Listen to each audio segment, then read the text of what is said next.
Herkese merhaba. Bugün insanlığın o en eski, en köklü hikayesine, hepimizin ortak atası kabul edilen Adem peygamberin serüvenine dalıyoruz. Bu açıklayıcı anlatımda kadim dini metinlerdeki o büyüleyici rivayetleri alacağız ve 20. yüzyıldan itibaren ortaya çıkarılan çarpıcı arkeolojik keşiflerle harmanlayacağız. Amacımız ilk insanın izini objektif bir şekilde sürmek. Efsanelerle gerçeklerin, mitolojiyle inancın nerelerde kesiştiğini görmek sizi gerçekten şaşırtacak. Hazırsanız hemen başlayalım. Bugünün yol haritası şöyle: önce isminin kökenine ve anlamına bakacağız, sonra Adem'in fiziksel portresini çizeceğiz, ardından yaratılış ve cennet anlatılarına değinip Mezopotamya mitolojisindeki o inanılmaz paralellikleri inceleyeceğiz ve son olarak yeryüzüne iniş ve vefat sürecini ele alacağız. Birinci bölümümüz: İsim kökeni ve anlamı. İlk insanı gerçekten anlamak istiyorsak önce o ismin derinliklerine inmemiz lazım. Adem sadece sıradan bir isim değil, aslında koca bir coğrafyanın ortak hafızası gibi.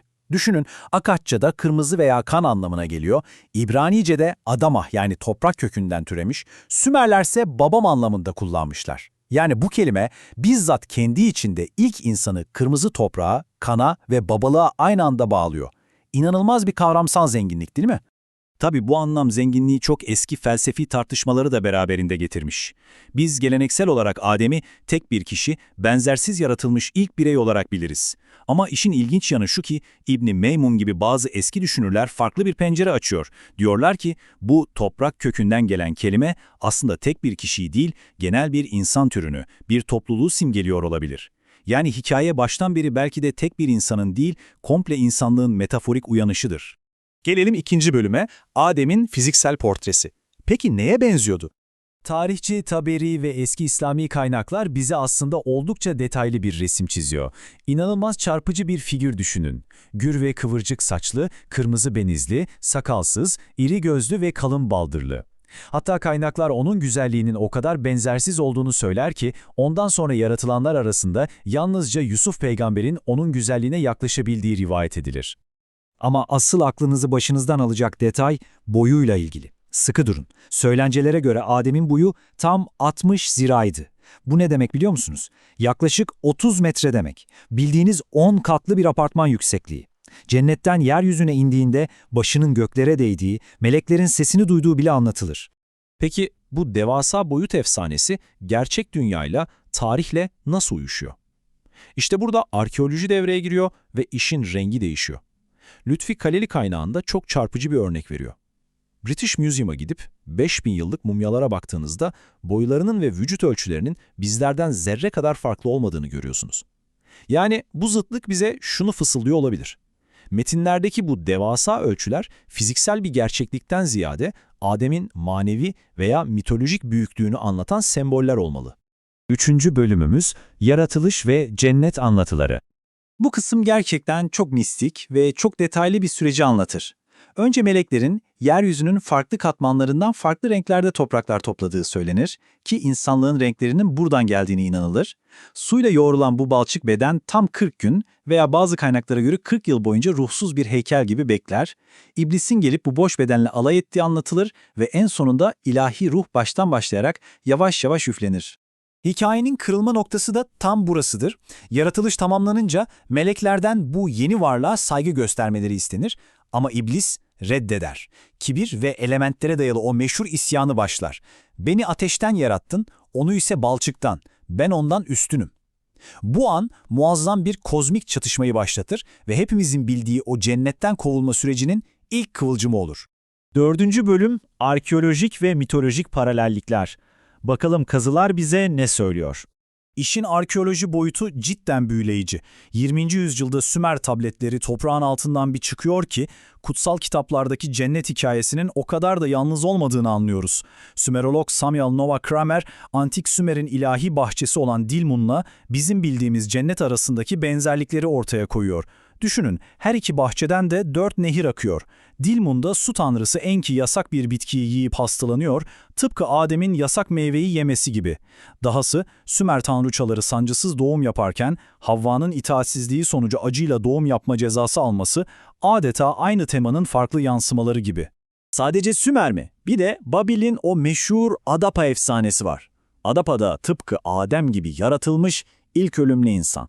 Ve o da aynen Adem'in cennetten düşüşü gibi bir tanrının hilesi yüzünden ölümsüzlüğü elde etme şansını sonsuza dek kaybediyor. Hikayeler o kadar güçlü bir şekilde birbirini yankılıyor ki hayret etmemek elde değil. Daha da geniş bir çerçeveden bakarsak aslında antik Orta Doğu geleneklerinde yaratılış demek, kaostan düzene geçiş demektir. Örneğin eski Babil destanı, Enuma Elish'i duymuşsunuzdur, orada fırtına tanrılarının kaosu temsil eden çok başlı su ejderhalarıyla savaşıp düzeni kurdukları anlatılır. Tüm bu metinler bize şunu gösteriyor. Bildiğimiz yaratılış anlatıları çok daha eski Mezopotamya gelenekleriyle ve insanlığın o derin ortak hafızasıyla sürekli bir diyalog halinde. Ve geldik son bölümümüze. 5. bölüm. Yeryüzüne iniş ve vefatı. Cennetten o kozmik düşüş yaşandıktan sonra geleneksel tarihçiler hikayeyi adeta bir haritaya iğneleyerek anlatıyorlar. Rivayetlere göre Adem, Hindistan'daki Serendip yakınlarında bir buzdağına indiriliyor. Havva ise çok uzaklara, bugünkü Cidde sahillerine. Aradan geçen yıllar süren ayrılık ve gözyaşından sonra bu iki ilk insan Mekke yakınlarındaki Arafat Dağı'nda o çok duygusal kavuşmayı yaşıyorlar. Tabii o cennetteki zahmetsiz hazır nimetler bitince ne oluyor? Aniden son derece acımasız ve yorucu bir hayatta kalma mücadelesi başlıyor. Medeniyetin o ilk adımları hiç kolay atılmamış. Kaynaklar Adem'in kırmızı bir öküzle kan ter içinde tarla sürdüğünü, demiri dövmeyi, ateşi bulup ekmek yapmayı öğrendiğini anlatır. Havva da bir yandan yün eğirmeyi ve kıyafet dokumayı öğreniyor. Kısacası insanın dünyavi yükümlülüğü ve o bitmek bilmeyen mesaisi başlamış oluyor. Yüzyıllar süren bir emeğin ardından Adem'in dünyadaki misyonu bir cuma günü son buluyor. Ve metinler der ki bu noktada ilahi düzen yeniden devreye girer.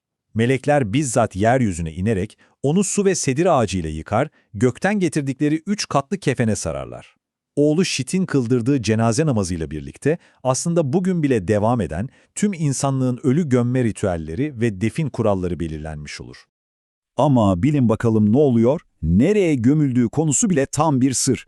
Kimi eski metinler onun Mekke'deki Ebu Kubeyz Dağı'nda bir mağarada yattığını iddia eder, diğer yandan bazı rivayetler de der ki büyük tufan sırasında Nuh peygamber onun naaşını gemiye almış ve sular çekildikten sonra Kudüs'e taşımış. Sonuçta nereye defnedilmiş olursa olsun Adem'in hikayesi adeta tüm yeryüzünün altına kök salmış durumda. İşte çamurdan bir bedenin canlanışından, felsefi bir sembole, antik Sümer destanlarından o zorlu tarım emeğine uzanan serüven böyle. Adem figürü sadece geçmişi anlatan bir hikaye değil, bugün inançlarımızı, edebiyatımızı ve en önemlisi biz kimiz sorusuna verdiğimiz yanıtları yansıtan devasa bir ayna. Umarım farklı kaynakları bir araya getiren bu incelememiz, insanlığın bu en eski öyküsüne bakış açınızı zenginleştirmiştir. Videoyu beğenmeyi ve kanalımıza abone olmayı unutmayın. Bir sonraki anlatımda görüşmek üzere, hoşça kalın.